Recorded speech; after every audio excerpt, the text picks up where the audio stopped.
স্বেচ্ছাসেবক দলের নেতাকর্মীগণ, যে উপস্থিতি, আমি আসলে সময় সংকীর্ণ একটু কথা বলতে চাই।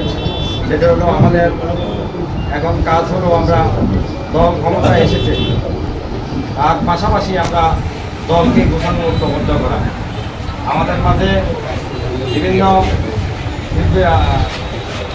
বিবৃতকর অবস্থায় আমরা আজকে মাঠে ময়দানে আমাদের এই বিবৃতকর অবস্থা যেন না থাকে, আমরা কর্মী সংগ্রহ করবো। আমরা কর্মীদেরকে পিছনে ফেলে দেবো না।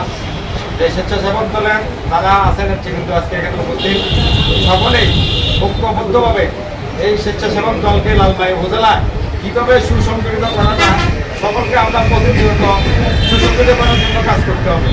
পাশাপাশি উপজেলার থেকে প্রত্যেকটা ইউনিয়নে যেন ইউনিয়ন কমিটি এবং ওয়ার্ড কমিটিগুলো সম্পূর্ণ করে সামনে আমাদের যে নাম প্রিয়তা জনাব আলহাজ মোবাশ্বের আলম ভূঁইয়া আমাদের এই আসনের এমপি, আমি মন থেকে ওনাকে অত্যন্ত শ্রদ্ধা করি। কারণ আমি একটা জিনিস দেখতে পাচ্ছি, ওনার কাছে কোনো 2 নম্বরই নাই এবং কোনো 2 নম্বরই কোনো ছাড় দেয় না। আমার কাছে সবচেয়ে এটা বেশি ভালো লাগে। এবং নেতাদেরকে উনি সরাসরি সামনাসামনি 2 নম্বরই ভাইটা অপমান করেন। কারণ এটাই নিয়ম হওয়া উচিত যে আমরা ওনার কর্মী, উনি আমাদেরকে অন্যায় অপরাধ করলে বাহা দিবে, এই ব্যবস্থা ওনার কাছে নাই। ওনার কাছে একটা জিনিস দেখতে পাচ্ছি, যেই অপরাধ করে তাকে সেই শাসন করে, সামনাসামনি শাসন করে।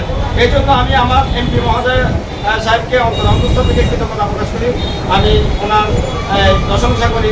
আজকে তারা এখানে আপনারা আছেন, স্বেচ্ছাসেবক দলের নেতৃবৃন্দ সকলের প্রতিনিধি অনুরোধ, আমরা স্বেচ্ছাসেবক দলকে স্বয়ংসম্পূর্ণ করে প্রতিষ্ঠিত করার জন্য বিনীত অনুরোধ জানিয়ে আমি আমার সংক্ষিপ্ত এখানে শেষ করি।